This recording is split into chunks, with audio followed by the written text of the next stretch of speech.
Yeah. I shaved the two sides. I'm not going to reveal it, bro, because that's some real fucked up shit. You just went from Zac Efron to Hitler. Yeah, I know. I'm just going to say, oh! Painful. Oh. It's bleeding. Is it? Is it Nah, bleeding it's yet? not. No. Is that? See, that's a good razor. I want to buy that off him. That's pretty good. Wait, honestly, girls' razors work so much better than guys. Oh, mate, that's painful. Without water, without anything, you've just gone in. All I feel like is I need to sneeze. Mate, that is insane. Yeah, there we go. I really hope this isn't one of our highlights, is it? Kate, are we really going to put this in a highlight reel? Absolutely. Oh, my God.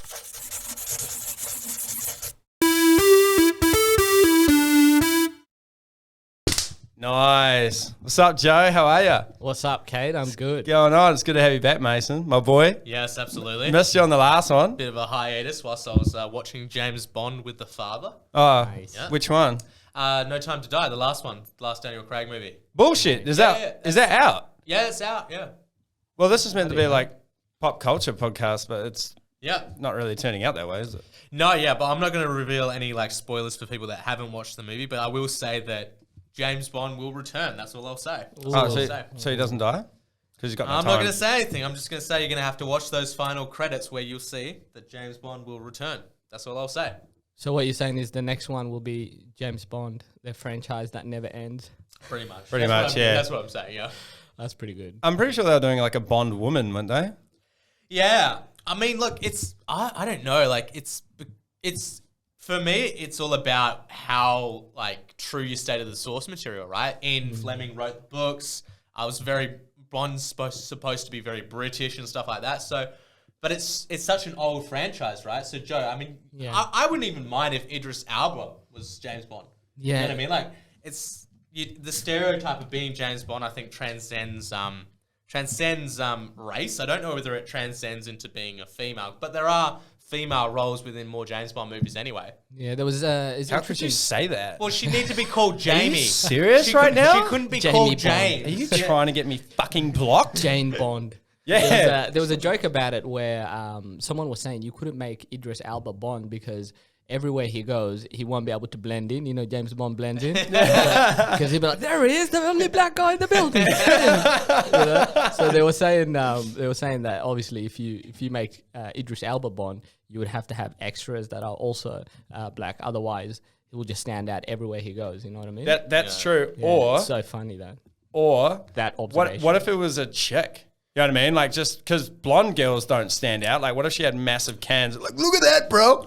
She's got a gun. You know what I mean? If it was a chick, I'd love to see a chick just manipulate all the fucking other like spies, or just like fuck them and just like would she slit their throats whilst they're sleeping and stuff like that. Do you think that she would? Do you think that she would be straight though? I would actually maybe she'd be. I don't know. Why? Maybe What do you think? She's non-binary. Like, she's non-binary. Who's your go-to female? Like for Bond, Yeah.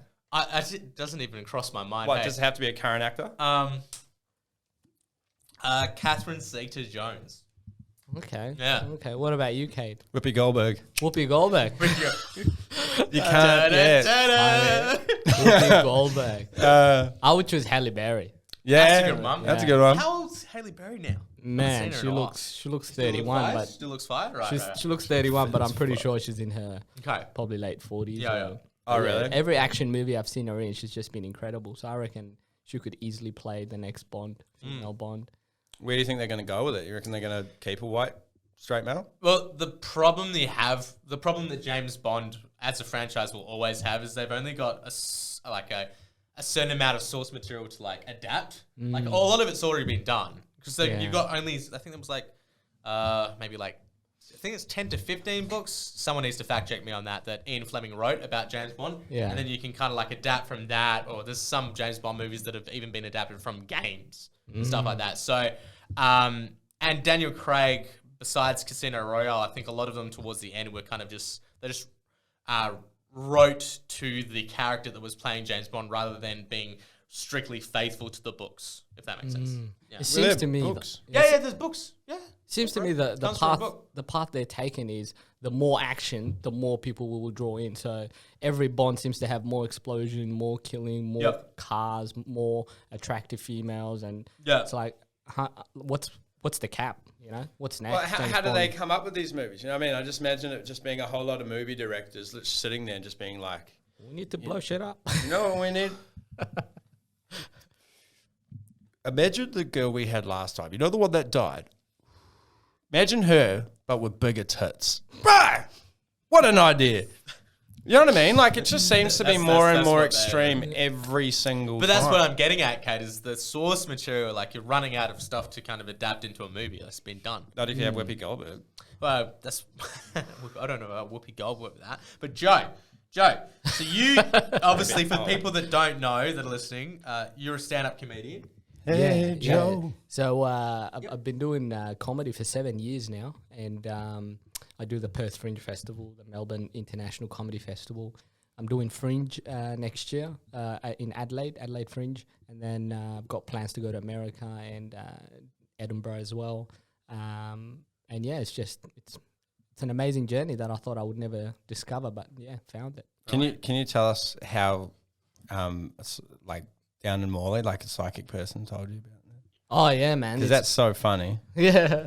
People ask me like how I got into it, and you know, a lot of people go, "Oh no, I just thought I was funny," and you know, my family told me I was funny, and then I Wanted to find out. yeah, I wanted to find out if they were lying or not. So then I saw this Like the room. most horrible way to find out. I saw this alleyway, and there was a bunch of people there and a stage, and I thought, yeah, I could win this competition. And next thing you know, I won $50. And that's where my career started. You hear stories like that, and you just go, wow, that's pretty straightforward. You know? That's hectic, yeah. Yeah. So with me, I didn't know anyone that did it. There was no one in my community, no one in my friendship circle, or just no one in my life that I knew that did stand-up comedy. I didn't even think it was a thing unless you're like a big-time star on TV or touring.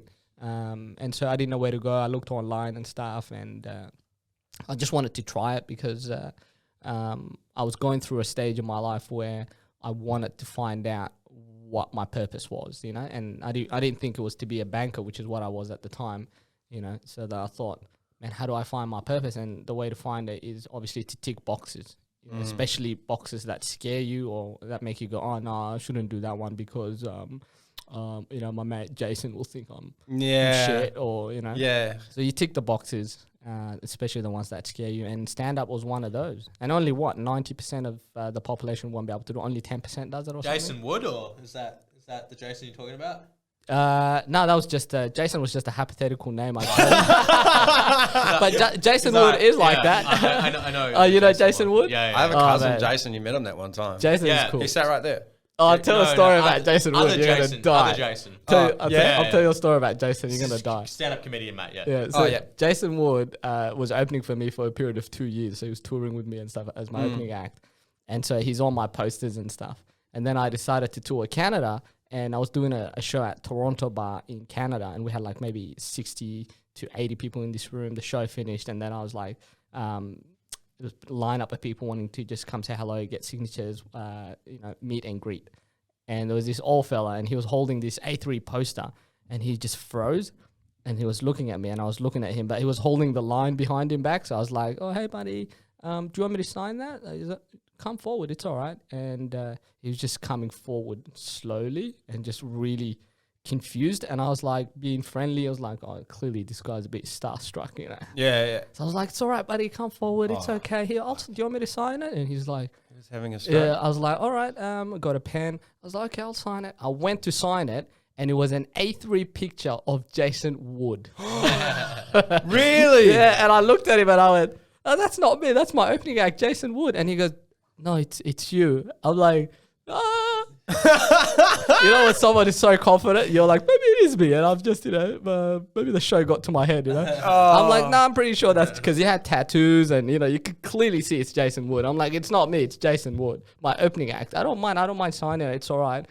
He goes, okay, thank you. And I just I got my friend to film it, a quick Snapchat while I was signing it. And then I sent it to Jason, and I was like, mate, you're haunting me everywhere I go. From little old Perth. Steelers fans and that. It was so funny. No, I did a podcast ages ago with Jason Wood. So that's available for people to look on a different podcast. But yeah. Bring him on. Yeah, we can. Well, I mean, you just have to ask Oh, Joe here. He'll link you up. Yeah. That'd be funny as I'll we've got say, 4 mics. well, and shit. Jason's South African. You'll have a lot to talk about, Kate. Okay. Like You know, you could both discuss apartheid and your role in it. I don't do that on YouTube. I don't do that algorithm, bro. No one's formation. Man, this guy's I don't so... discuss that shit. No, I don't. No. Cade is so pedantic. He reckons he's going to get silenced at any moment, hey. Bro, have you seen the shit that's on the media lately, It's bro? good that you're that careful, man. It's really good. I don't like offending people unless it's how really is- funny. How is things going to pop if you don't at least break a few eggs to make an omelette, man? Well, that's Is that the smoothest thing you've ever said? what are you, a Joe Rogan fan? Yeah. No, I listen to Joe. It's good. Since he's got all these big new muscles, man, I just feel like depleted around. What's going on? He's You on gonna the juice? You on the fucking juice, bro? So, Joe, what's your creative I didn't process? deny it. Wait, I know. What's your creative process for for comedy, like for writing?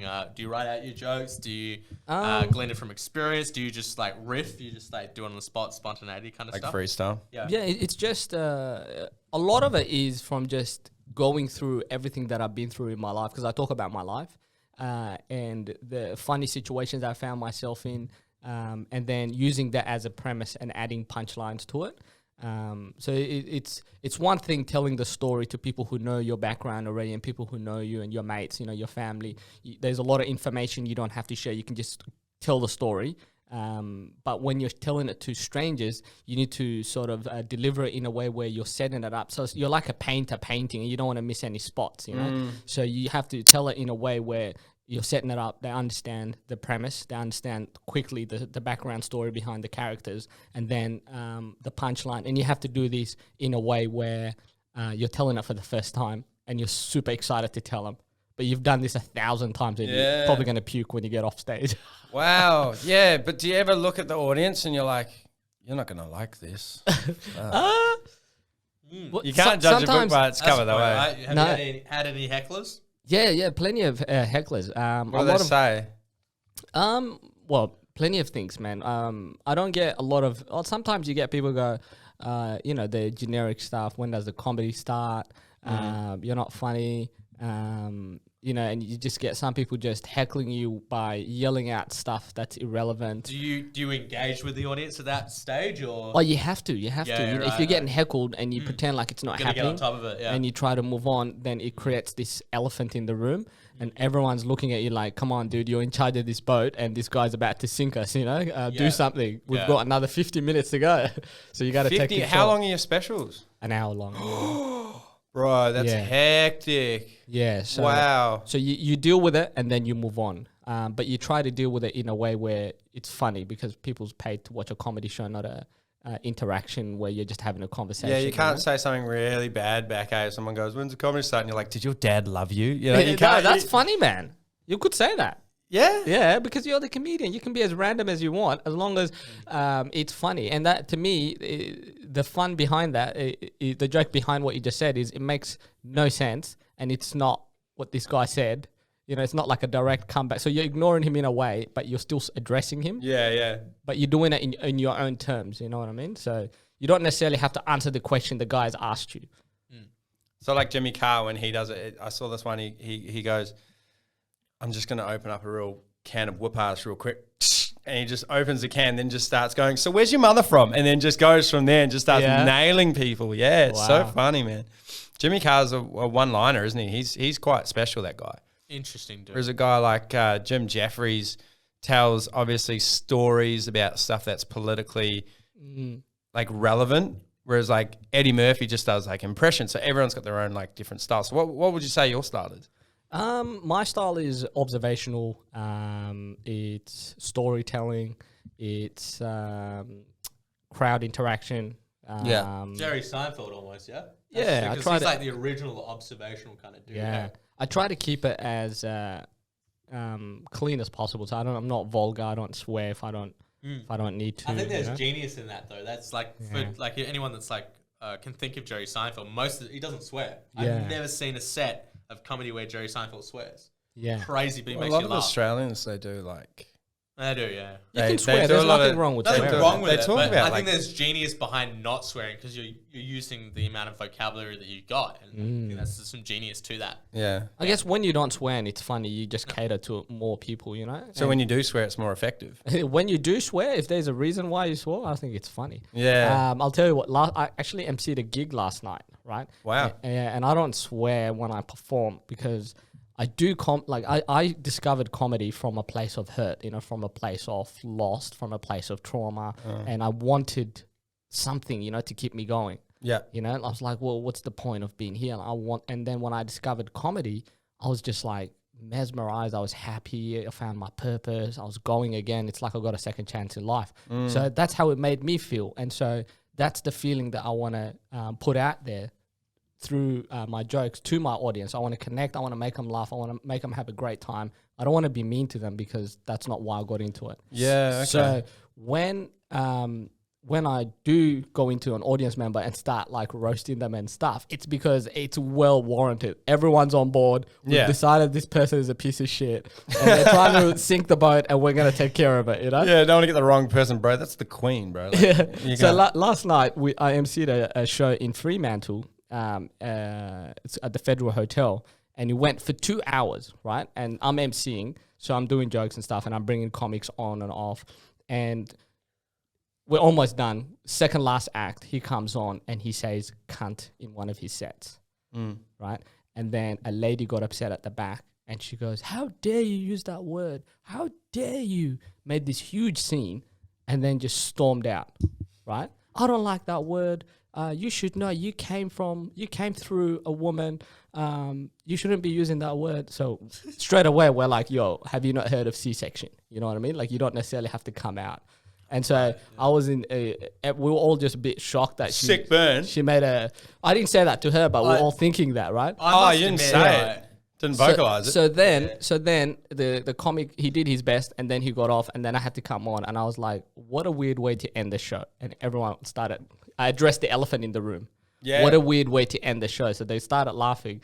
And then I made a point where I said, we just performed for you guys for a period of nearly 2 hours. We worked hard. You guys laughed. But tomorrow when someone asks you how the night was, all you're going to do is talk about the lady at the end. Yeah. I was like, she just stole the limelight and we worked hard for 2 hours. It's like, you know what that makes her? I can't.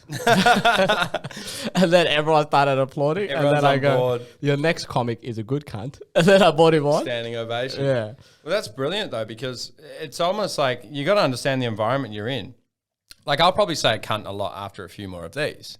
So she probably got offended after like a couple of drinks. She goes, you know what? Fuck it. And she's probably had a bad day and takes it out.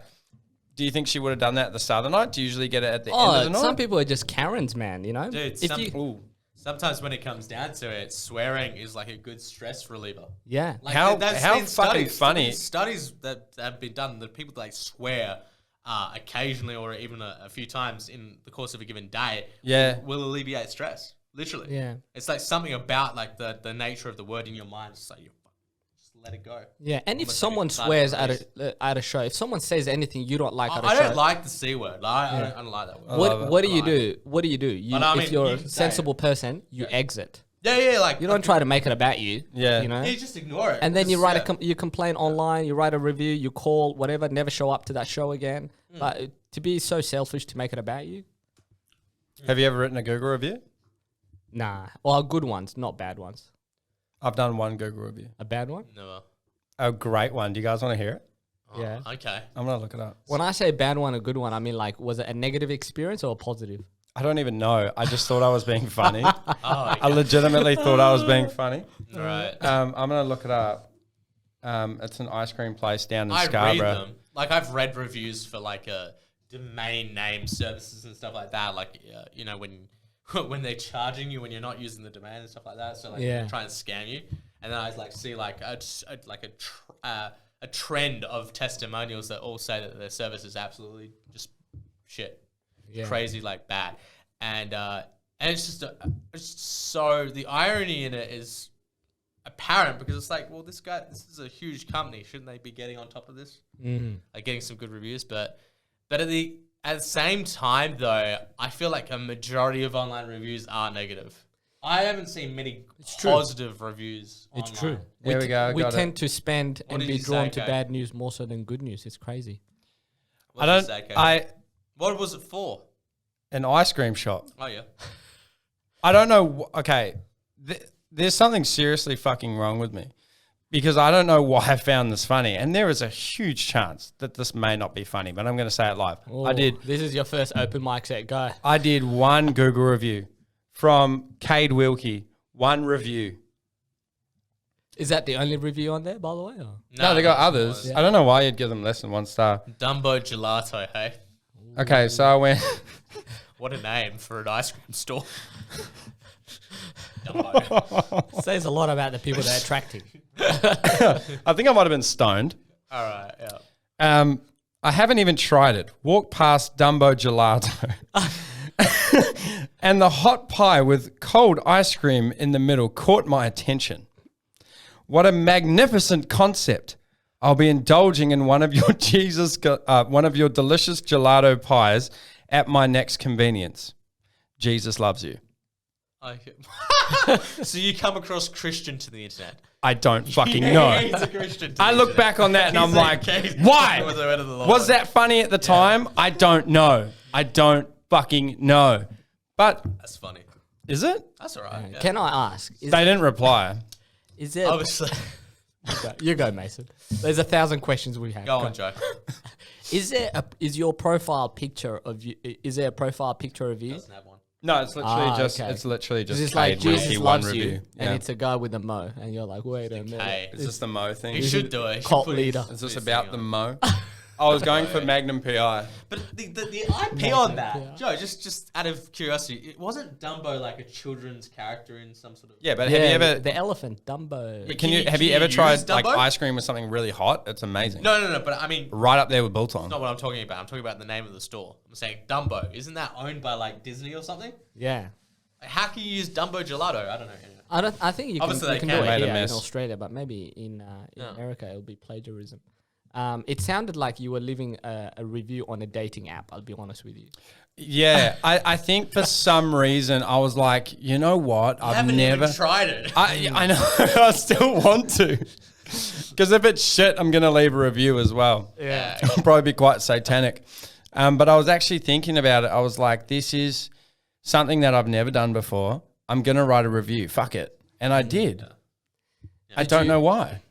I think your review would have held a lot of weight if you just went in there and go, excuse me, what's your name? I'm going to leave you a good review, and you put their name in there, then it gives it more weight. You know? By the way, Joe, just out of curiosity, like, where do you take your observations from? Do you just take it from your daily life?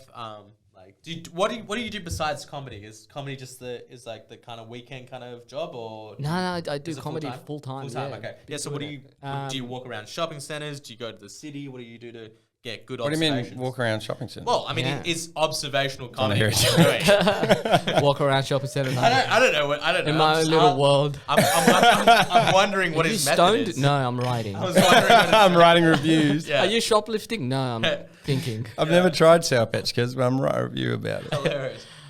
Yeah, but what do you do? Commit a crime. Arrest me, officer. Taser me. I need to write a bit. Yeah, you live, man. It's actually, that's how I get it. It's like I go and do things.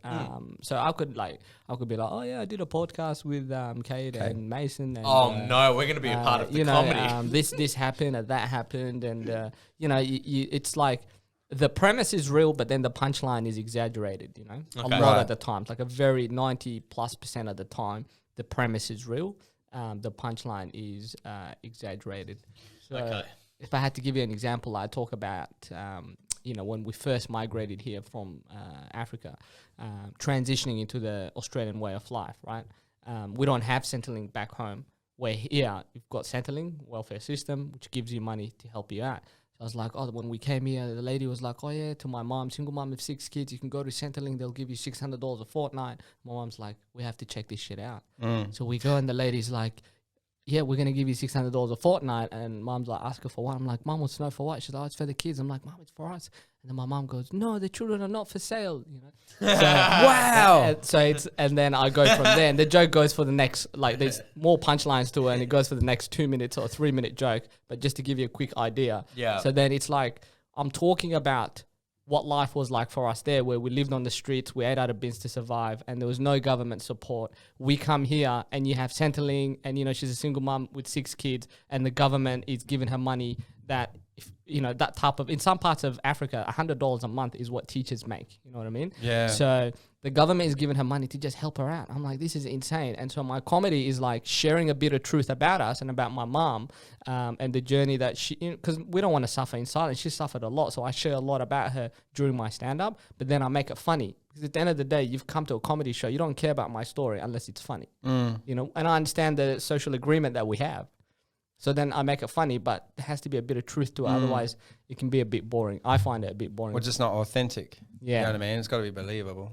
Yeah. So so to answer your question, Mason, the jokes come from my life experiences. Yeah. And yeah. So do you ever sit back? Is there ever any day, Joe, where you sit back and you go, you know what? I need a bit of life experience. Open a pack of cigarettes, start chain smoking, and then just walk out the door, freaking Quaaludes, and just keep going. On Like a on round. drugs? I don't know. Like, do you know what I mean? Like to accentuate some sort of story. No, because then you'd forget everything you wrote down. You'd Probably, be like, blah, blah, blah, blah, blah. probably. Maybe it's Red Bulls, and then you go out and then Man, I go all the way. and you watch construction workers catcall or something. Yeah. That's an observation. Or you're on drugs in a dress and waiting for people to catcall you. I don't know. Maybe. Because we've all done it. Oh, we have we? Have you? Okay, this is an interesting way to come out, but we accept you, man. You don't have to hide it. It's just Well, I do dress weird. I'd probably fit in. I don't think you'd ever do it, mate. What? Be gay? Mate, I know you've been a stripper, so I know you've got to plug into the LGBTQI plus community, but I don't know I've whether danced you'd ever for it do all, mate. You name it. Righto. Grandmas. What's the craziest thing that would have happened to you as a stripper? Oh, So when you say stripper, do you take it all off or just like topless? Take it all off. Yeah. Jesus, Kate. dick. Wait, do you have to stand to attention before you go see the crowd? What do you mean? Do you pop a Do pill? you pump it up? Oh, Do you do push-ups? this one goes With out your to my penis. grandma. This one goes out. Okay, I tried it once. I tried. No, not Viagra. I tried a penis pump once. I was always pretty confident getting my wang out on stage. Like you'd get. Good for him. Well, that's. wouldn't be I so mean, confident. that is So much confidence, man. confidence. I got my wang out in front of 200 people once, bro. Yeah, okay.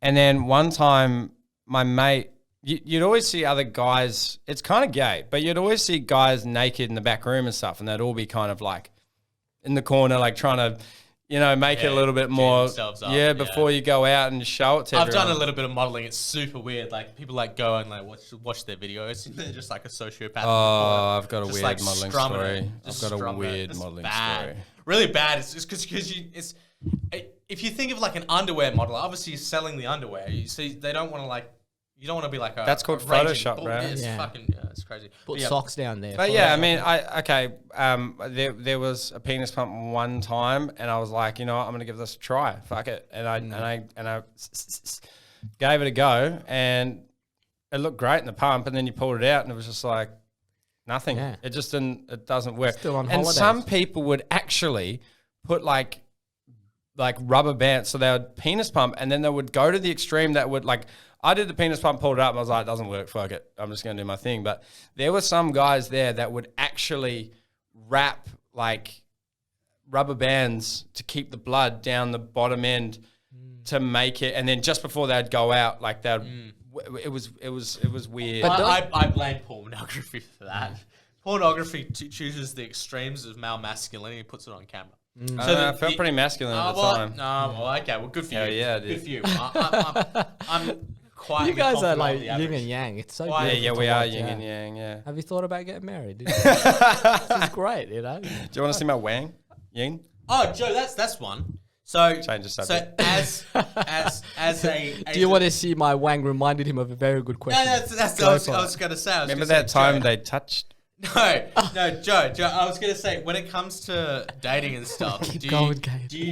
do you lower expectations with women? Because if the stereotype that black men have, big ones, big ones. Do I?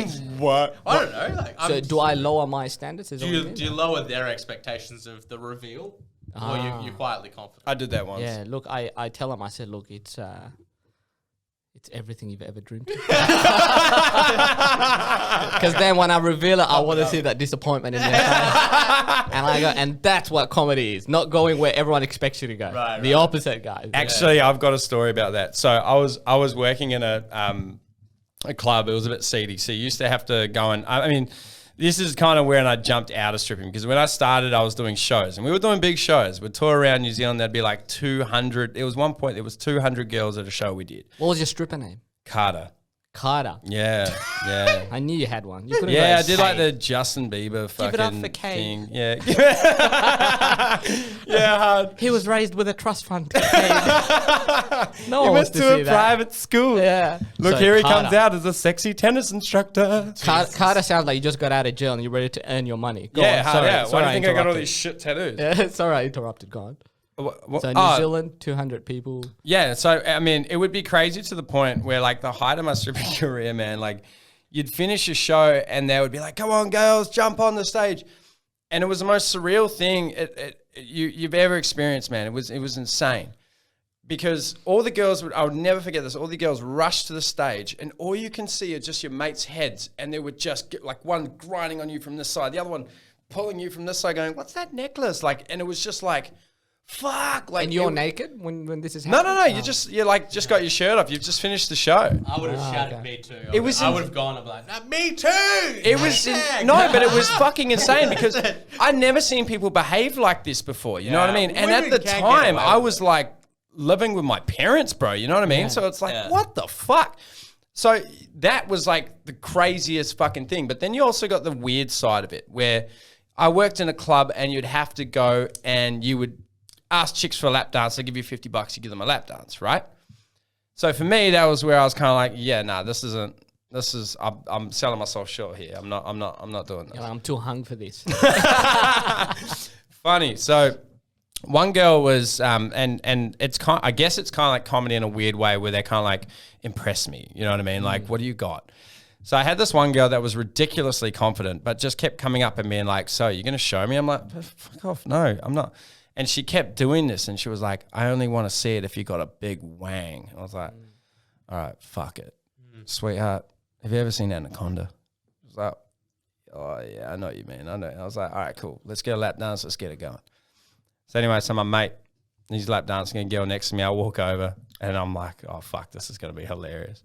So I made sure I was as cold as I possibly could. The opposite. I'm literally giving her a lap dance, and like, it's about to happen. I'm about to pull the towel off. I look over at my mate. He looks over at me, and I looked at him like, it's about to go down. Here we go. And he looks at me and he's like, "All right, bro." And I was like, "All right, sweetheart." And I literally said this quote, and I was like, "Are you ready to be disappointed?" And she went, "What?" I went, bang. She went, "Oh, fuck."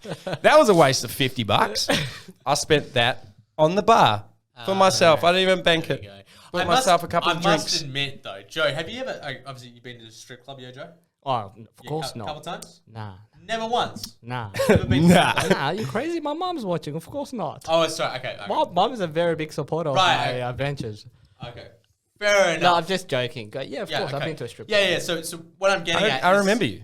What I'm getting Yeah, at is that That's, is what, that that's the when one the- Mason goes to. I got Sorry it about that before. $50 thing, man. Like, it was a long time ago. What are you bro. talking about? That's how you met Mason. So what I'm talking about, Joe, is the experience where you've got like female strippers approaching you as a guy. Like, it's the funniest experience in the world, because that's like the only social situation where you as a guy have control over the fact that, you know, you can kind of just like reject them. Whereas it's their job to flirt with you, to get you down the back and give you a You lap can't dance. reject them, otherwise they hate you on can. you for rejecting I them. don't care. I do that all the time. I go to a strip club or whatever. I just chill, drink Yeah. stuff like that. You I just don't want what? a lap dance. You don't get lap dance night. You just get a beer. You just sit there and watch them. Sit there. My mates get lap dances. And shit. Yeah. I don't get. I don't. And then the ladies are like, "Excuse me, Dude, security." if I wanted to pay, Watch him, if I wanted please. to pay for a Yeah. lap dance, Killer. if I wanted to pay for a lap He's gonna dance, follow me to I my just car. pay for a prostitute. I just go the whole way. I Jesus. just go the whole way. Yeah. Full on. I kind of respect I that. just go the whole way. What's No, the I point? don't. Well, what's the point of paying for a lap dance if you can go What's the whole point way? in being there if you're not going to pay for a lap dance? Oh, it's a thing. It's a thing to do on a Friday or Saturday night, isn't it? Well, Cade, obviously Mason was people watching, which is I was doing my observations. Actually, I actually understand. One time I paid for a train ticket. Okay, I didn't pay. I just got on it and just fucking like just dodged everything. Yeah. Yeah. It's the same, bro. It is. If you go to a strip club, they're gonna look at you like, "Oh my god, he's not here. He's not gonna pay him. What a fucking loser." Well, Like, I don't that's how they particularly think, care. Oh, They're strippers. Why would I care about the opinion of a stripper? I'm sorry. What are you saying? Yeah. Well, I'm talking about female strippers, so I'm being a little bit What's the sexist. difference? I'm not talking about you. You're sexist. Mate. I'm talking about you. Yeah. Not I'm talking fucking about you. triggered, bro. I don't care. I'm fucking triggered, bro. Good for you. I'm triggered, bro. Good for you. Is this LGBTQ? Yeah, sure. I don't know. I don't Sure. Don't even know the letters. I don't Okay, know. you're fired. I've got Thanks all for Trump coming. on it. You're Yeah. fired. Yeah, thanks. All done. So strippers. Let's move on. Yeah, go on. I've got this crazy story about a strip club in Melbourne. My mate was visiting from Perth, and then we decided, okay, let's go to a strip club. And then we went to a strip club, and I was having a beer and just watching, and my mate was at the bar. He was having a beer, and then one of the ladies came over to me, and she said, "Oh, can you come to the bar with me?" And then I looked over, and I could see my mate there, and he was smiling and looking at me.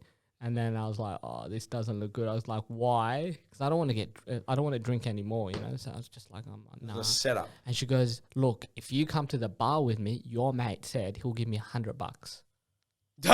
So obviously he's had too much to drink, and and I was like, "What an idiot." So then I go to her, because he's my mate, and I'm looking out for him. I was like, "Nah, I'm not going."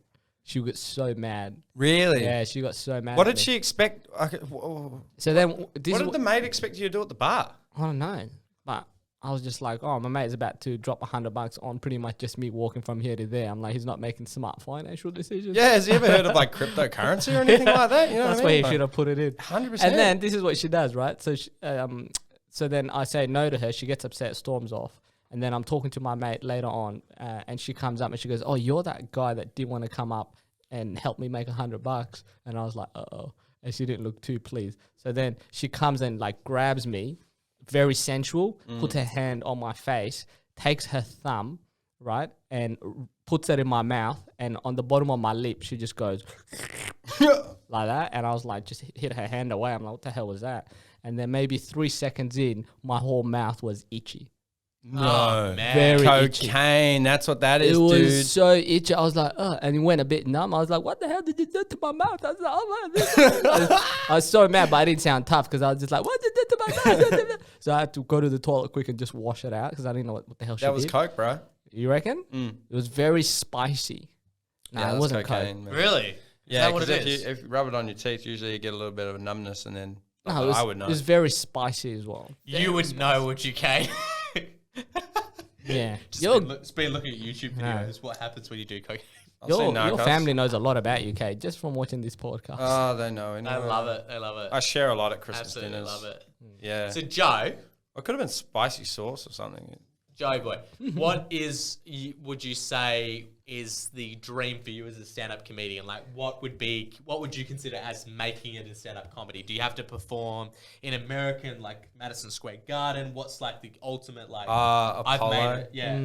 What do you reckon? What's the biggest venue? I've always wanted to do arenas and stuff, you know, like that's always been my goal from day one. I'm like, I want to be big enough to be able to sell out arenas. Yep. You know? I want to sell out Perth Arena. That's Might always as been, well if you're doing it full time. Hey, yeah, that's my vision, you know. But I guess success is, you know, it means different to a lot of people too.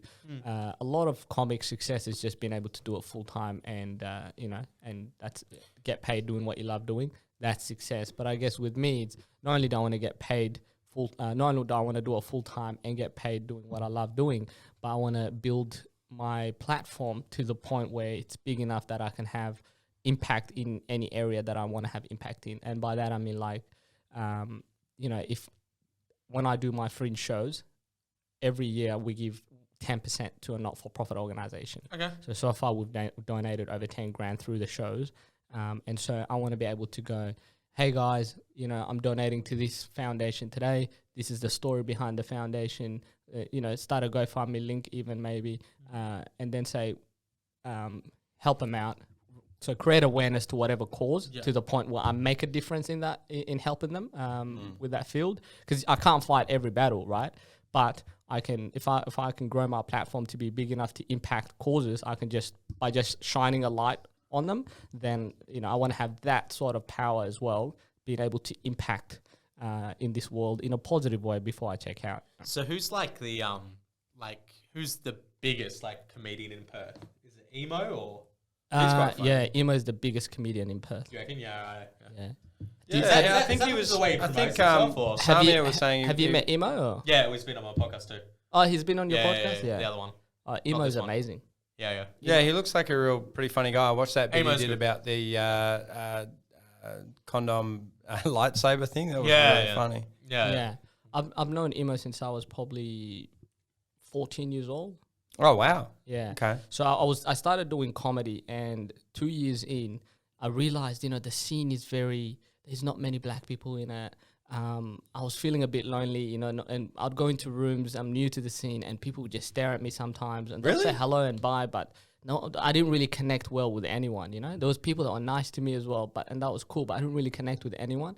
And I was like, why isn't there a lot of black people doing Do you think comedy? it was literally because of the color of your skin? No, well, that's not what I'm saying. What I'm saying is I just didn't connect with anyone to the point where I was just like, it just didn't feel the way I would feel when I'm with my mates. Yeah, You know what I mean? okay. So then I was like, why isn't there more Africans doing it, more black people doing it? And so I thought maybe it's because it's the same problem that I had when I got into it, which is it's not something that it's sold to us that we can do it. It's not even looked at something we can do. It's either lawyer, doctor, engineer, any of those jobs, banker, great, but not comedian, So... And I'm watching comics on stage, and I'm like, man, I've got a lot of friends who are just as funny, if not funnier, but they don't believe they can do it. So then what I did is I went through the list of my friends that I grew up with, and I was like, I'm going to approach them and try to teach them comedy so that they can do it. So then one of those friends was Emo. Because when me and Emo were young, we used to always roast each other, street roast. Yeah, So yeah. then I'm like, oh, Emo, you should do comedy. He's like, no, it's not for me. I'm like, all right. So he'd come to my shows and he would see like big crowd. He would see. He's got a brother that's like an AFL footballer. Hey, I'm not sure about that. I don't think so. No. pretty sure that's the case. But you're on. Sorry. That's another black guy. Maybe. I'm just teasing. He doesn't, but no, he doesn't. No. Not from my knowledge. I've known him quite a while as well. Yeah.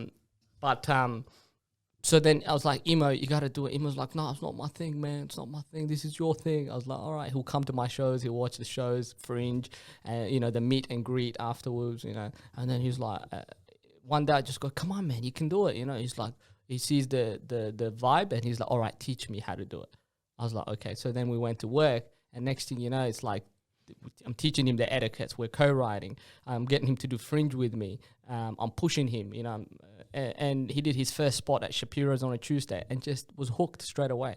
And I knew that was what's going to happen. It's when you do comedy, you either get hooked and you can't stop and that becomes your world, or you do it and you go, oh, terrible, I'm not doing it again. Wow. But I've had couple of mates where they get into clubs, they go fighting, they get into drugs, they go to jail, right? So I'm like, comedy is a way out for a lot of people. And it was a way out for me. And I was like, fucking... And when I got Emo, there was another guy that I wanted to get in, but we couldn't get to him in time, and he's locked up, and it was very hard. But Emo, it's pretty much his life now, and he's doing so well. He's had, he won WA Raw comedy, which I couldn't win. So when he won it, it was amazing. It was like seeing my prodigy win, I was just like, it was incredible. We hugged it, and it was incredible. That's awesome, man. That's so cool. And it is nice to see that it is a way out, though.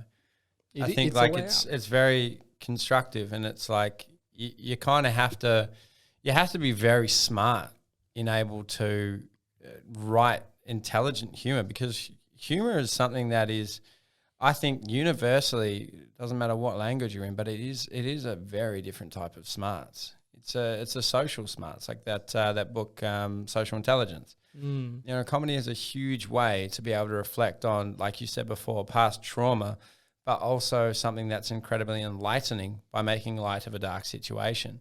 Yeah, it's therapeutic. Yeah, 100%. Dark humor is like my fave. Dark humor? Dark Yeah. humor, man. Yeah? I love it. Absolutely love it. Good. It's necessary. I think it's the most necessary form of humor. Yeah. Because if you can't have any form of dark humor in your life, then how are you going to get through real traumatic times? Like You end up like Darth passing Vader. a relative or something like that. Yeah, for sure. Dude, Joe, is there any experiences where you were initially starting out where you just bombed? And like, what's that like? Because Samia told me the other night when we were hanging out, she said she got bombed the first time she went on stage. I never asked her. She got bombed. She bombed. I'm like, what the hell? She bombed. No, but she was telling me when we were hanging out last. She said she bombed on the first time. She's like, I made a fool of myself. I was like, are you serious? But I didn't ask much about it. But Yeah. It must be terrifying initially. Just go up. So I'm about to tell some jokes. Yeah. Get your list out. Here's my jokes. Yeah, that would work. If you got up on stage, you're like, just about to tell some jokes. Here's my jokes. People will start laughing. And then if you don't have funny stuff after that, you're downhill. Yeah. But that's a strong opener. You should try that. Now I've heard of people doing that. Apparently that's what some person These are my has to stand jokes. up. These are my jokes. He takes out Yeah. Oh, tells yeah. some jokes. Yeah. Rule number 1, connect with the crowd. Do you guys like oxygen? Yes? Okay. Tick. Rule number... Yeah. That's the humor in it? Yeah. So do you have an experience? Yeah, definitely, man. It's part of... it's the pathway to being the best version of you, in stand-up. You gotta...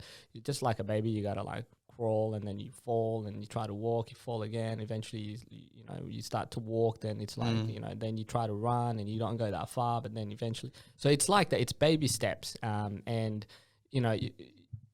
many comics that I know have bombed their first time, and then now that they've come back and now they're on TV. You know what I mean? Dilruk Jaisingh is one of them. So I remember when I was about to do my first 5 minutes, I don't know if you've heard of Dilruk Jaisingh, but amazing comedian on TV. And I was dropping him off. I picked him up at a gig and I was dropping him off home. And I said, man, I'm about to do my first 5 minutes and I'm really scared. Do you have any advice for me? And he said, man, a year ago, you would not even have been here where you're about to go on and do this thing that not many people would do.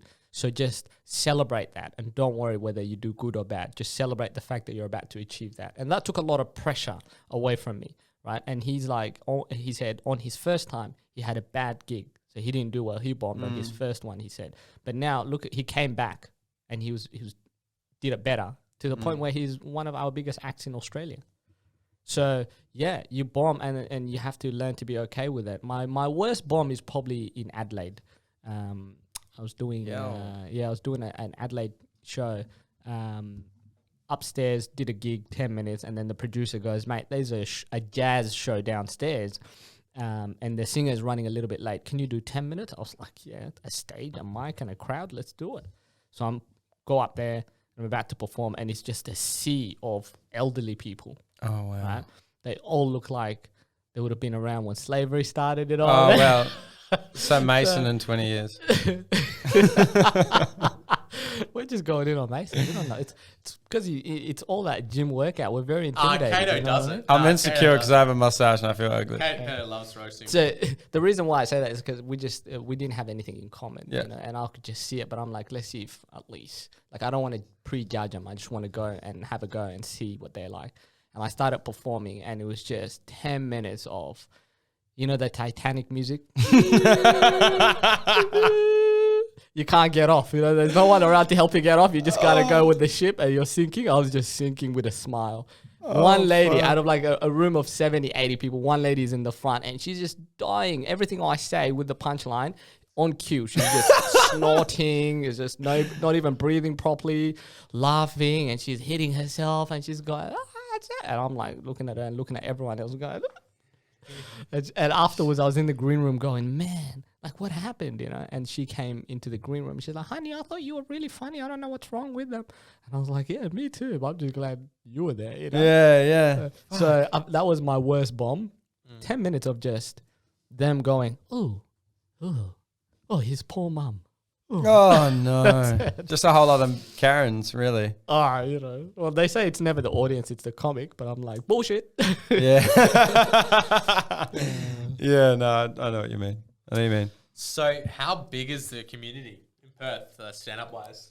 If you had to put a number on it. Comedians wise, I think there's probably, I reckon there'll probably easily be about 200 comics or something. Interesting.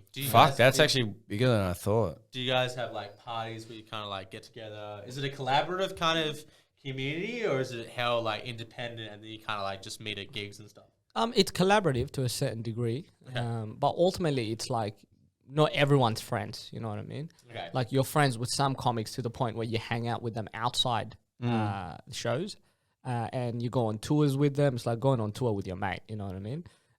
So me and Jason are mates. Me and Emo are mates. We do a lot of shows, and so me and a few of the other comics are mates.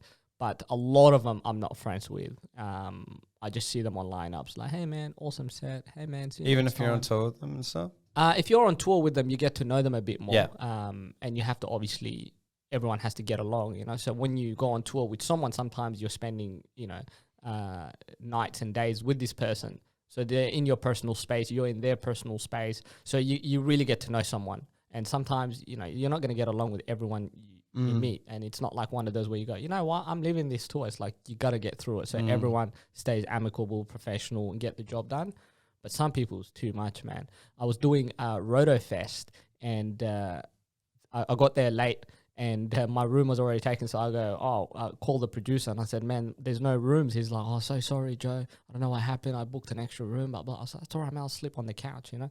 So I was sleeping on the couch, and I just decided, for whatever reason, I wasn't going to lay down because the couch was dirty. So I was like, I'll just sleep sitting still on it, you know. So I just closed my eyes. Then I woke up in the morning, and there was vomit on my bag. And then there was a little bit of vomit on my jeans, and I was looking around, I was following this vomit trail. And I'm going, what the hell happened? You know, and then I look over, and there's a comic in his underwear just like passed out, slumped over the couch with vomit everywhere. No. Oh, lad. Yeah. Wow. And I was like, oh, wake up. And he's like, oh. I was like, Joe, I'm so sorry, man. Oh, man. And he starts collecting the vomit with his hands. Oh. And he's putting it in the bin. He's throwing it at the window. And he's like, oh, your bag. And I was like, oh, don't touch it. I'll clean it myself, you know. Yeah. So, Wow. like, you can have a huge difference with someone, but you just have to find a common ground. Like, obviously, he was sorry, and he didn't mean to do it. But I also know that he probably has whatever issues going on. You know, Can you like potentially beef with a comedian? Can you like almost beef with a comedian like boxers do? Yeah, oh, 100%. Do you know what I mean? Like man. you almost like be like, oh man, that K 100%. guy, it's not funny. Don't like his material. Watch this, and you know what I mean? Like, you know, almost imagine like a comedy battle or something like that. There is, but that'd be sick. they're not so much beefs. They're planned shows. You know? There's Yeah, roast yeah. battles. Yeah, yeah. There is comedy showdowns. But there is comics who don't like other comics. It's just Yeah, different right. personality. You Yeah, know? fair You just enough. don't click with someone, and you're like, oh, I don't like Always gonna get his that. worldview. Is very negative. You know. Yeah. Yeah. So there's plenty of that in the scene, man, where you don't click. And sometimes some comics are just they're not all mentally there, man. Like sometimes I just look at when someone comes and approaches me and they just say some of the outlandish stuff. I just go, I'm just gonna walk away from this person. You know, it's not I'm not gonna try to deal with every situation that I encounter. Like sometimes you just have to walk away. Yeah. So that happens. I should take a page out of your book. Sometimes I'm at a club, someone will just go on a rant, and I won't get a word in. They just want to tell me their worldview. I'm Yeah. like, fuck, I'm just like, should I leave? Yeah, but you And get I'm into a being too conversation polite. with people No, that but I'm do being give too them the polite. worldview. Yeah. No, well, You know what you need this to do is particular just guy was get off just that going sugar on and mummy on. website. That you're I on. found something. What he was saying was like interesting. So Who are you talking about? a mate, a brother of the podcaster guy that I know. He was just like going on and about his worldview, which is fine. It's just like he just wouldn't let me like have a word. What was he saying? Was he giving you ideas and tips? He just talked about philosophy and stuff like that. He just talked about the way that he viewed the way that people live their lives, all this kind of stuff, and that was fine. But I wanted to chime in, and he wouldn't let me, so I was like, all right. What were you going to chime in with? I Questions? was, questions. No, that's not the way you live your Talk, life. for He sure. was like, No. well, I know where this is No, going. I don't care. Like, I don't mind. Like, if a person's got a worldview or a philosophy that they live their life by, then go for it. Like, it's cool. I just want to kind of like pick their brains and kind of understand it. So, like for me, like I like politically, I'm like a libertarian, but it's not like I'm gonna go, oh yeah, this is you should be a libertarian also, because I realize that like as a political kind of ideology, it's really hard to implement that kind of philosophy because it just is. You won't get many people that parading around as politicians that So you actually hate wanna people that cut you off. minimize the state. Yeah, for sure. I don't really like it. No, Sorry for cutting you off. that's all right. You're Yeah, fine. we're really sorry. You're fine. Go on You're again. fine. But yeah, What were you that's gonna what I'm say? saying. That's Sorry what I'm we cut saying. you off. That's what I'm saying. What? Hey, do you want to have a chat? Like, But that's what I'm getting at. So yeah, it was a bit annoying kind Yeah. of thing. But I should take a page out of your book, just walk away. Yeah, well, you know, if he's wealthy enough to end your career, you probably shouldn't walk away. Next thing you know, the university is like, listen, Mason, we have to let you go. Why you mess with our sponsor? this has been great, but we think you have a drinking problem. No, I don't. We have to take his word. He pays us $100,000 a year. You're like, oh, damn it. Should have been wealthy. I don't know this hypothetical scenario. Should have been Okay. wealthy. How Okay. how did he make his money, or what did he do? That guy particularly, he was doing some sort of horticulture thing. Hey, What's horde? horticulture. So he's like working on farms or something. So, Oh, yeah. okay. Every time I think of horde, I just think of the bad guys from World of Warcraft. Oh yeah. Play WoW. He plays WoW. No, I mean, I did once. Yeah, he does. Anyway, Kay, do you want to do stand-up comedy? You said I do. I really do. I Why? really, really do. No, don't do it. Why not? we should make I it like a. don't think you're funny, Kate. You don't think I'm funny? I think you're. Don't come on a show, bitch. I think you're humorous, but I don't think you're a stand-up. What's the comedy difference guy. between being humorous and being... As funny? in, like, I can find you hilarious sometimes, but I don't know, man. I think it's a fairly intellectual thing, stand-up comedy. So you're saying I'm not intellectual? I'm not saying that you can't do it. I'm just saying that I'll be surprised if you do it and do it well. That's what I'm saying. Bitch, Personal challenge, do it. please. Come on. Cade's dad triggers right now. Well, I'll show you. I'll play Kate. stand-up comedy right now. There you go. Got it. Kate. Hey, I got a joke. No, Yeah, no. it's good. It's good, Mason. Mason's a your dick. plan works. That's not a joke. It's just what there is. Emo was like this. We were doing a podcast together, and we're like, 3 months from now, Emo, you're gonna do stand-up comedy. He's like, no. And then it was a lot of messages going, oh yeah, he should do it. And then we set up a challenge through the podcast as well, where in 3 months' time he'll get up. So you should do something if you want. Well, to I actually shook Samia's hand and I said I would do it. So I'm a man of my word. So I'm Nice. gonna do it. Okay. And I want you to be there when people laugh. Okay. Yeah. Can I be high? Can We I need- be high? If you need to be, yeah. Can we We'll get get a some laughs. I'll come to support you, but don't expect me to laugh because I'm just going to be a dick and not laugh, even if it's funny. That's a good mate right there. We There should you all go. find another Honesty. friend like Mason. Out there, yeah. Honestly, thank you. I love the for him sarcasm. coming into my I life. love the sarcasm. You should do it, man. If you don't do it, you'll definitely have regrets someday. I'd love to, and you know what? Now I've got 2 people that will support me, so Yeah. I'm gonna do it 100%. I shook Samia's hand and I said I'm gonna do it. I said I will do stand up comedy if you come back on the podcast. So Yeah. I'm a man of my word, so I will do it. If I bomb, I bomb. But if I'm, Dude, if I do it right, I do it right. Again, massive respect if you do it. I'm just saying, I don't know. all right. Yeah, It's just that's all I'm saying. If I do well Yeah, and get a good laugh, yeah. you get that rig of yours and you be a stripper for 1 weekend. No. Why? I've done topless waitering and stuff like that. I don't like It's it. not the same, bro. Got Got to get that little dick of yours out, brother. Don't do it. Got to get that little dick, brother. Calm down. Just Heck do it. down. Calm down. No. I reckon that's a decent bet. Right. I think that. Do you think that's a good bet? I think that's a really good bet. I think we have But to if I Mason- suck, I'm okay. if I suck, He's gonna. How about we bribe do the this? Crowd, If you, though. we He's do gonna this. bribe the If crowd. you do it, yeah, right, and you do well, then Mason has to do it. a stand-up comedy routine. Yeah. Yes, That's a better bet. Even if it's for like 2 minutes. that's a better bet. That's a better bet. Fuck, man, I'd rather take my chances of stripping, man. That shit's gnarly, bro.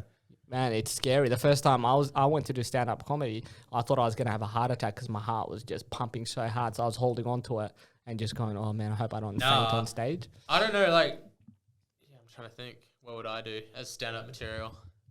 Probs. Yeah, Just that. I don't know. It'd probably be dating shenanigans. I've been single for quite a long time, so there's some humor there. But I don't know. That's overdone. What's a long time? Overdone. Well, I'm 27, so I don't know what you make of that. So. What, 27 years? I don't know you well enough to know how long you've been single for. Yeah, a long time. Yeah. Are you single? Oh, you don't want to share it? Are you single? A long time. Recently, yeah. Shit. Yeah, recently. What's that like? A month ago. It's been about a month now. Yeah, it's like it was only a year relationship, so it wasn't long. My longest is 10 years, and that one was quite hard to deal with, and that's how I became a comedian as well, because I was just on the path of trying to make myself happy again. So being recently single, I just realized how hard it is to date and do comedy the way I want to do comedy. I wasn't fully present, and I just thought it's best to just not waste people's times. So I were had you to more pull the worried pin on about it. you'd crack a joke about? So I was dating this one girl one time, make the crowd laugh, and then you'd go back and you'd just hear silence, and she'd look at you and be like, Is it me? "So who were you dating that one time? We've been together for 98 days now. What day were you with that bitch?" You know what I mean? Like, You know that. So you've been Mason. You've been single for quite some time. Let me ask you this: do you take longer showers, warm showers? As in, do I fap it in the shower? No, that's not what That's my how question you're is. asking me? What But are you do you asking take me? longer warm showers? Because there's a study that found that people who take longer warm showers, it's because they're making up for what they lack socially and romantically. That warmth. I want to see this study. Yeah. But I don't know. My showers are like I was like 4 minutes. 4 minutes? All right, yeah. You're not lonely enough, bro. There you go. You need Maybe to be just stay single. single. There you Yeah. go. You need to be single longer. I want to point see you're this. having What was 40 this minutes. study? To the point you're having I don't- 40-minute warm showers. That's actually really interesting. I don't understand this study. How is So that? if I was going to do my first stand-up comedy, what do you think I should? Okay. Should I keep the mustache? Hey, I just don't know what you're going to talk. Dude, if you talk about your dad, I would think, get rid of I it. think if you talk about your dad, that'd be hilarious. That would be great. I would get rid of the mustache. Yeah. Because you want to come on and you don't want the audience to know that you're registered. You know? Yeah. What do you think? Yeah, so I'd say stick to a routine about your dad, and then I would also go on about stereotypes to do with stripping and the reality of it. That would be funny. Yeah. Yeah. Yeah. And then as your final punchline, you should get your penis out. And then they'll go, oh, he started good but ended small. Yeah. So, yeah. Yeah. I think people would find it fascinating. But don't censor yourself. I wouldn't, bro. You wouldn't, mate. You've been censoring yourself on this podcast a little bit. You Come reckon? on. Bro, you always talk about this. Come on. No, I just watch what I say because I don't like to hurt people's feelings. But when you're in a stand-up environment, Joe, should he watch what he says or should he go full real? I think you should do with what you're comfortable with. Because when you're not, we know as the audience watching, and we just go, what a sellout.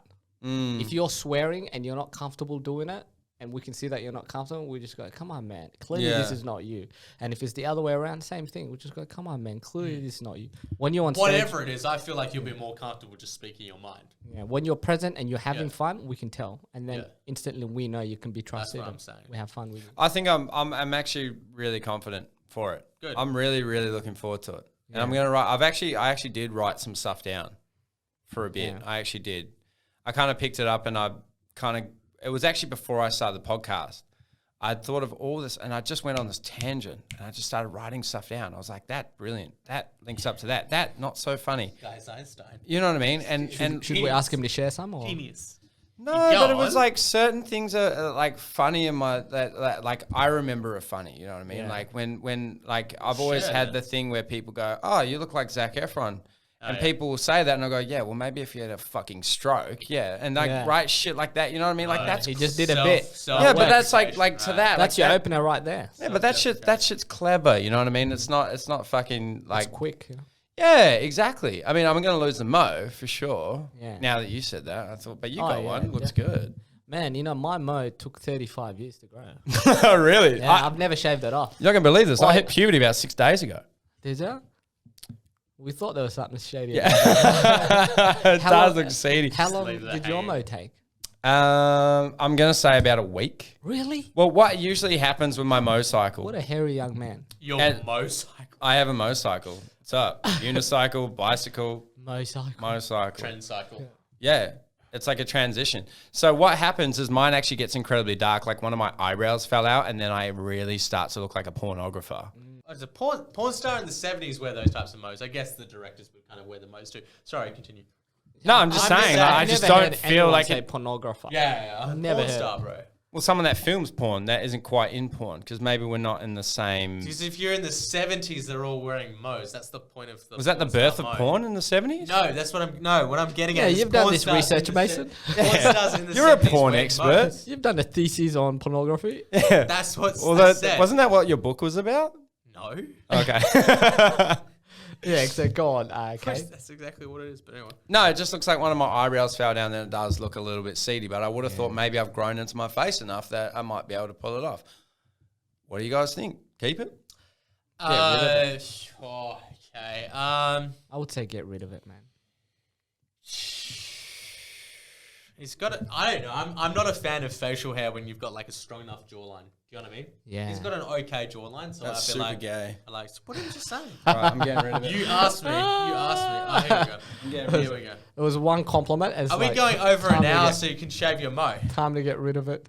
We're going over. I thought I'd ask the question. I'm literally going to get rid of it. This is a dry shave. Hey, I'm fucking done. Fuck If you get guys. rid of the Mo, you have to get rid of the white van that you have as well. Here we go. Oh, look at that.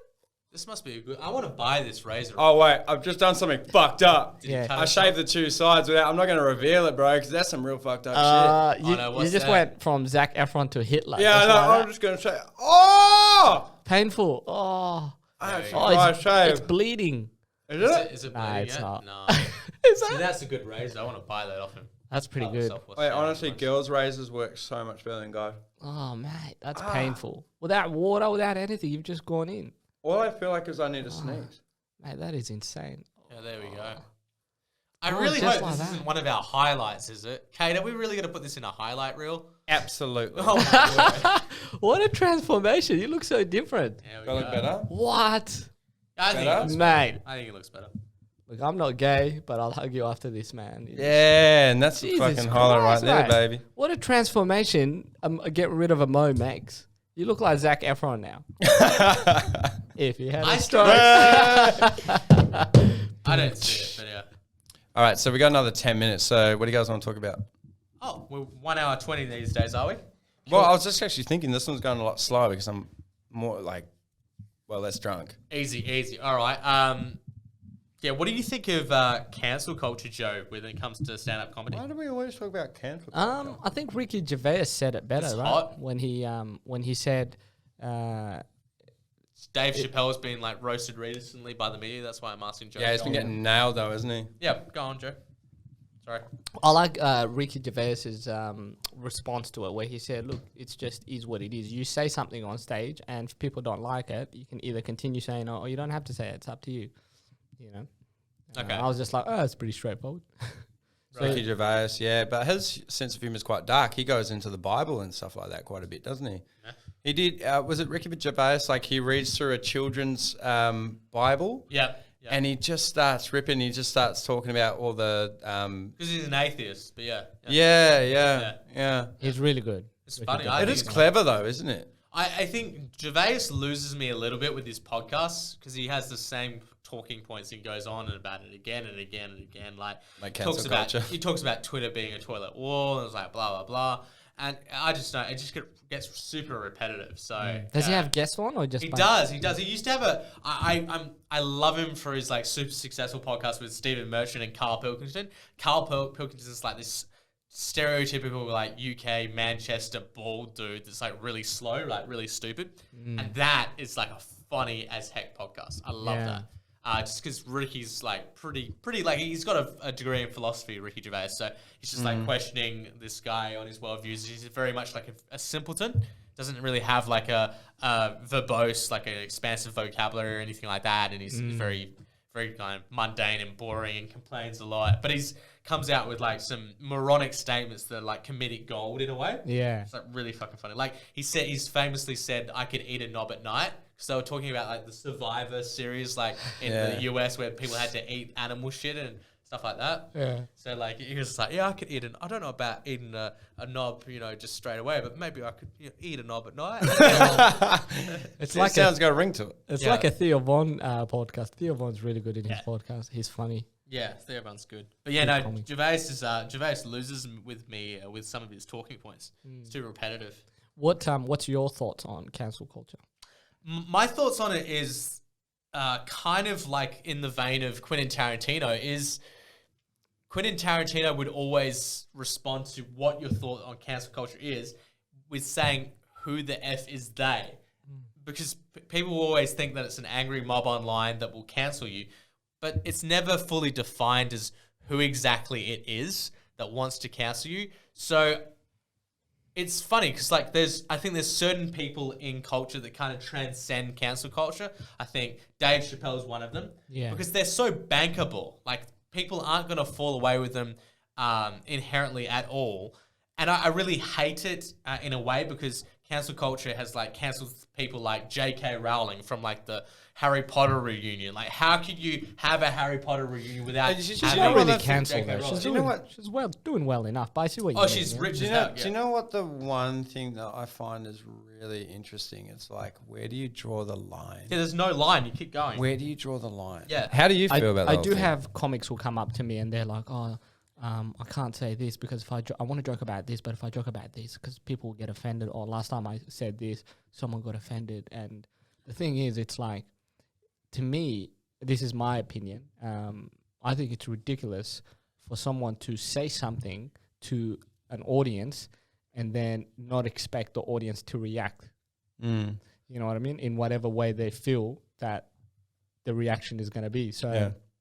if you get up on stage and you say something and you're trying to get the reaction of laughter, but there's no laughter, it's just people being offended, then you obviously either continue with that joke and you just become a comic that those people won't want to see and they'd want to cancel, or you continue doing that joke and those people don't like you, but your audience will eventually find you because there's people out there who have your sense of humor.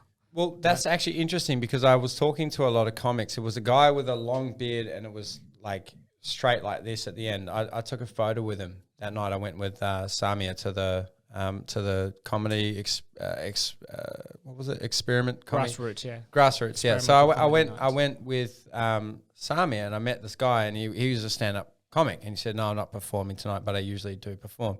Lovely guy, really interesting to chat to. And he said, yeah, I just don't feel comfortable in certain places anymore. It's shit. I said, why? And he's like, because it's too censored. Everyone gets pissed off at everything that you say. So it's almost not funny anymore. I went, oh, interesting.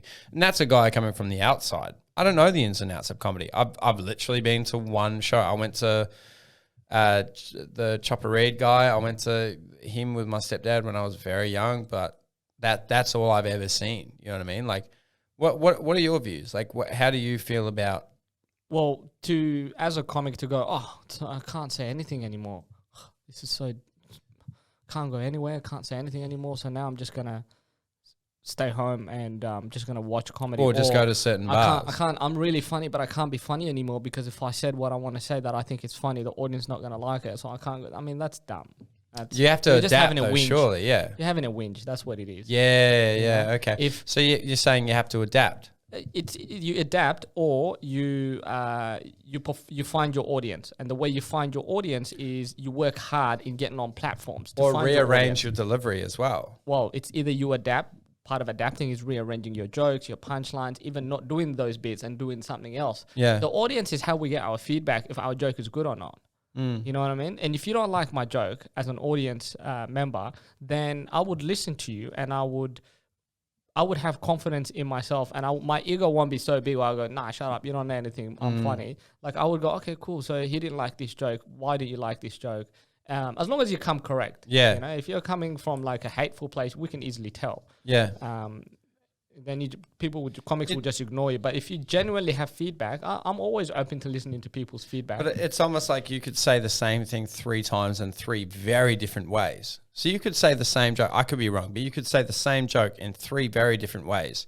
And one of those times will be hilarious with your right audience. You know what I mean? Like maybe the tonality or, I mean, we for my job, we study body language and tonality and word tracks and stuff. And the reason why we're good at what we do is because that we're not more worried about figures and we're worried about like actually understanding people and learning the psychology behind the science of sales. So I guess it's almost like a similar type thing where there are so many different ways you can deliver it. I mean, you might find people that are offended by something that you're talking about, but if you say it in a way that's extremely charming, they go, that was a bit hectic, but which comes down to delivery. Exactly, yeah, 100%. Delivery, sometimes your punchline is weak, and that's why the premise is so potent to the point where, like, if you talk about race, you talk about gender, if you talk about LGBTQ plus community, you know, these are topics that people will be triggered by if you talk about it, but your punchline is weak and it's not funny. You have to be really good. And that comes with experience. But why do people always have to talk about that? Because it seems like a lot of comics are want going to. down that road. They want Is to. it because it's relevant? Well, Well, it gets traction, yeah. well, some open micers think I want to be edgy, and that's edgy. But That you're is approaching edgy. it. You're approaching it too soon. Wait to get the experience behind you, so you're able to write and get your message across in a funny way, in a potent way. Like, I think you can joke about anything, you know, but you also have to be like, you have to deal with the consequences of what you say and what you do, right? So if I get on stage, I do a joke, and someone doesn't like it, and they come up to me and they're like, "I don't like your joke." I'll listen to them, see if I can better it. And if I think I can't, then and I think it's a good joke, and the person's just whinging, then I'll keep it. But that's a decision I make, you know. Because there's other stand-up comedians that go hell woke. They go super woke, Cade. And I'm sure you know what I'm talking about, Joe. And they just they start like becoming real like preachy, like really super preachy about what they're saying. It becomes more of like a political statement than a joke.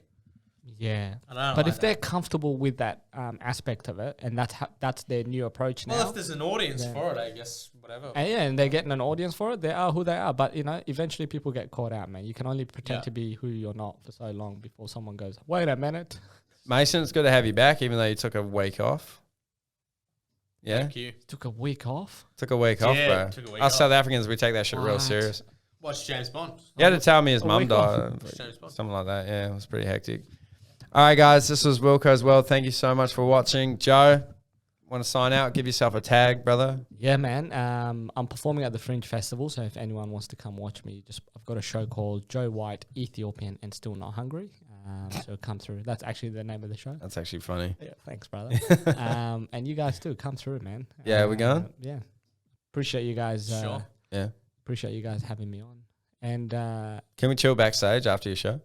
yeah, of course. Sweet. If there Done. is backstage. Hang But out by the it's vending fun. machine. It's at the Pleasure Garden in Northbridge, and that's where the fun happens. No, it has to be if it's called the Pleasure Garden. Yeah. It's awesome. Mason. There's a stripper there for you called Cade Mason. Good. Cheers, guys. Wilkoz World. Thanks so much for watching. Peace. So,